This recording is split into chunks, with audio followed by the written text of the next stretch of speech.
Bonjour à tous et bonjour à toutes. Aujourd'hui, nous allons voir notre premier cours qui s'intitule Apporteur d'affaires. Nous allons voir ce qu'il faut savoir de façon générale sur ce cours. De manière générale, beaucoup d'entreprises dans divers secteurs et dans l'industrie font appel de façon générale à ce qu'on appelle un apporteur d'affaires. Un apporteur d'affaires, c'est une personne qui permet à l'entreprise de booster ses activités sur le plan économique. Donc, ils sont souvent appelés de temps en temps pour des besoins ponctuels ou bien du long terme. Ils permettent, voilà, de façon concordante avec l'entreprise de mettre ensemble des stratégies commerciales pour pouvoir, voilà, vendre ou échanger des services. Donc, un apporteur d'affaires, c'est une personne qui assure, on va dire, un rôle d'entremetteur. On peut le voir aussi comme un intermédiaire, une personne qui permet de mettre en contact deux ou plusieurs parties afin qu'elles puissent réaliser ce qu'on appelle des opérations commerciales entre elles. Donc, la finalité, c'est que dans ça, chacun puisse gagner où l'entreprise de chacun puisse gagner, quoi, financièrement, sur le plan financier.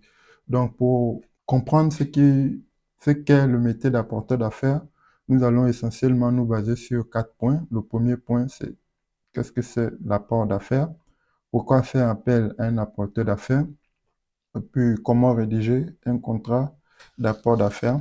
Et voilà, un contrat d'apport d'affaires à la fin, comment se protéger. Donc, le métier d'apporteur d'affaires, qu'est-ce que c'est? L'apport d'affaires, on va dire, consiste à la mise en relation de plusieurs personnes pour qu'elles concluent un accord commercial. Un accord commercial, ça peut être un contrat d'achat, un contrat de vente, voilà, un partenariat ou un contrat de prestation ou de proposition de service. Maintenant, en contrepartie, l'entreprise va rémunérer l'apporteur d'affaires avec le choix qui a été choisi. Donc, ils ont différentes modalités de financement ou de rémunération. Donc, la première, c'est une commission indexée sur le montant du contrat, signé en pourcentage. Donc, ça signifie que si à chaque fois que l'apporteur d'affaires apporte une affaire à l'entreprise, ils vont s'accorder sur un pourcentage compris entre 1, 2, voire 10% dans certains cas sur le montant de l'affaire. Le deuxième moyen de paiement, c'est un paiement d'une rémunération forfaitaire. Donc là, on décide par exemple qu'à chaque fois que vous nous apportez l'affaire, qu'elle soit concluante ou pas, on vous remet un montant fixe. Donc ça peut être 1000 euros, 200 euros, bien plus. Donc ça dépend vraiment du type d'affaire. Et le dernier type de modalité, c'est une commission assortie d'une rémunération forfaitaire. Donc là, on se dit par exemple, à chaque fois que vous apportez une affaire, on vous donne par exemple tel montant, 200 euros, 300 euros. Et à chaque fois quand l'affaire va être conclue, on pourra vous ajouter une rémunération supplémentaire. Donc, c'est ce que ça signifie. Donc, de manière générale, on va dire beaucoup d'entreprises, voilà, font appel à ces apporteurs d'affaires. Donc, on va comprendre que c'est un nouveau métier, voilà, un nouveau métier, voilà, qui existe. On peut retrouver ça, par exemple, dans plusieurs secteurs, comme par exemple, voilà, le secteur de l'immobilier et les banques, les assurances. Vous allez voir là-bas aussi beaucoup d'apporteurs d'affaires. Donc, c'est un nouveau métier. Et on va dire la loi, c'est vraiment pas très, très réglementé, à part peut-être dans le secteur de l'immobilier et la banque. Là-bas, quand même, la loi ou l'État impose un peu une certaine déontologie, un cadre d'exercice. Des fois, ils vont plus loin et on leur demande qu'à certains, par exemple, un diplôme, quoi. Donc voilà, ça permet aussi d'éviter que tout le monde s'incruste pour éviter aussi des risques, quoi. Donc, parce que, par exemple, dans le secteur de l'assurance, c'est quand même très, très sensible. Donc voilà, il est préférable, voilà, que ça soit vraiment un secteur d'activité qui soit encadré. Mais tous ceux qui exercent cette activité n'ont pas la possibilité de voir de leur côté que ce soit bien encadré, à part quelques-uns, comme on a dit, dans le secteur de l'immobilier et surtout dans l'assurance. Donc, c'est un peu ça. Donc, L'avantage de faire appel à un apporteur d'affaires, voilà, ça réside, on va dire quoi, ça réside dans le principe, franchement, de rémunération, hein. C'est plus financier. Par exemple, un apporteur d'affaires, voilà, on va dire, il est payé lorsqu'il apporte de l'argent ou un projet, bon, plus un projet à l'entreprise. Donc, il y a, cette entreprise va, on va dire, économiser par exemple, sur certains frais, dans le cas, par exemple, où il recrutait quelqu'un, et il faudrait aussi reconnaître que c'est un métier qui peut, une activité qui peut se faire en interne. L'entreprise peut recruter un apporteur d'affaires qui est un salarié en CDI, mais ça pourrait leur coûter très, très cher à la longue parce que, par exemple, il faudra payer son salaire et il faudra aussi payer, par exemple, les moyens de déplacement, les différents hôtels, ainsi de suite. Parce que vous pouvez être le siège social de l'entreprise peut être à Paris, en Île-de-France, mais vous avez des activités dans toutes les régions de France, par exemple les Hauts-de-France, la Bretagne, ou bien même plus vers le sud, l'Occitanie, etc.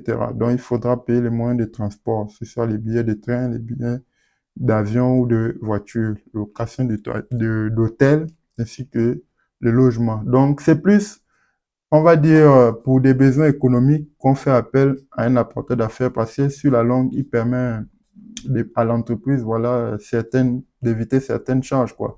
Donc, l'avantage, on va dire, l'avantage de l'apport d'affaires réside dans le fait qu'il est payé lorsqu'il apporte de l'argent à l'entreprise, simplement, mais plus aussi pour que l'entreprise évite certains frais supplémentaires. Donc, voilà, il convient à l'entreprise de choisir ce qui lui convient, s'il faut un interne, voilà, ou bien une personne externe qui pourra gérer un peu l'ensemble des projets sur le territoire sur lequel il travaille. Donc, voilà, et l'apporteur d'affaires et l'entreprise sont amenés à travailler ensemble. Donc, comment rédiger un contrat d'affaires?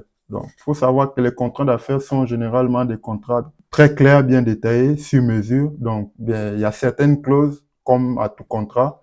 Donc, dans tout contrat, il faudrait, par exemple, qu'il y ait, on va dire, l'identité des parties pour rédiger. Voilà, l'identité des parties. Voilà, l'objet du contrat. Et c'est quoi qui nous met en relation? Voilà, l'étendue des pouvoirs de l'apporteur d'affaires. Est-ce qu'il peut conclure une vente? Est-ce qu'il ne peut pas? Donc, tout ça doit être dans le contrat.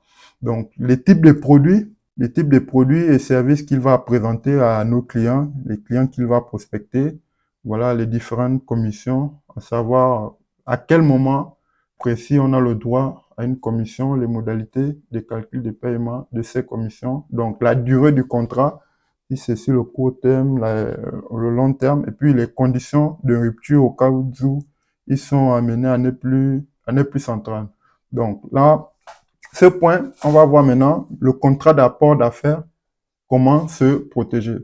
Il faut savoir que le métier d'apporteur d'affaires, c'est un métier, on va dire, qui a une particularité. Il est le plus exercé par des indépendants, des travailleurs indépendants. On les a, voilà, ils ont une micro-entreprise. Donc, cette particularité qu'ils ont d'exercer en tant qu'indépendants avec leur micro-entreprise, on va dire, ça leur donne une certaine indépendance. C'est aussi quand même des patrons, donc ils payent leurs charges, on va dire. Donc, il est donc important, on va dire, de veiller, il est important de veiller à déterminer son champ d'action.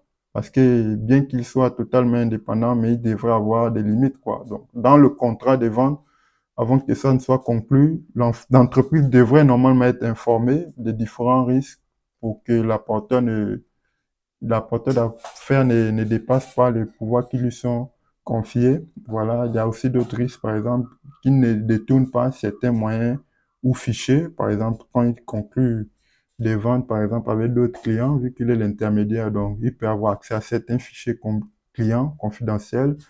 Voilà, et tout ça, il peut mettre à disposition d'autres concurrents. Donc, il faut vraiment que ce type d'erreur ou de mésentente n'arrive pas, quoi. Donc, en gros, pour qu'ils ne nuisent pas à nos clients.